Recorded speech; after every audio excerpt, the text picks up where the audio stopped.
This series is going to be all about how to make good looking materials in Blender and export them so you can use them in Unity. This video is just going to show you how to set up your Blender project. So first what we're going to do is we're going to delete everything. We're going to add in a plane, and then we're going to make sure that our plane is set to size 2. Look from the top. We're going to set our statistics to be turned on. Then we're going to go into edit mode. We're going to subdivide and Shift R to repeat until we have about 500,000 triangles. So you can see the tries up there. Once we have that, we can exit edit mode. And then what we're going to do is we're going to now rename this plane to material. So this is the one we're actually going to sculpt. And then we're going to add a second plane. We're going to name this one target. So this is what we're going to bake to. And then afterwards, we're going to hide those. We're going to make a new camera. And this camera, we need to adjust it a little bit. So we're going to set the height to 1.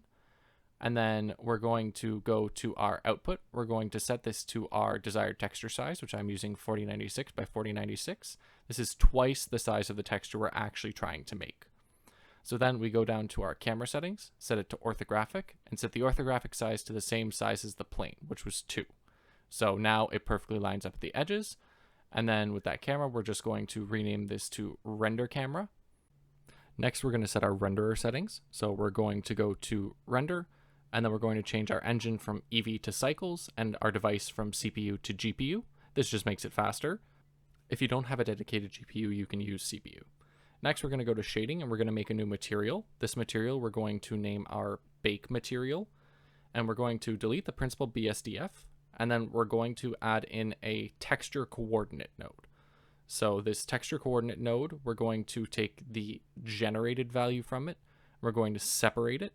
And after we separate, we're going to take the Z component and we're going to set it to our surface value. So this adjusts the height by that Z value.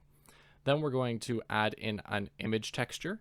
This is going to be where we bake our normal texture. So create a new one, name it the material normal texture. And then we also need to set the size to be the same as our render size. So 4096 by 4096. So that way our textures are the same resolution.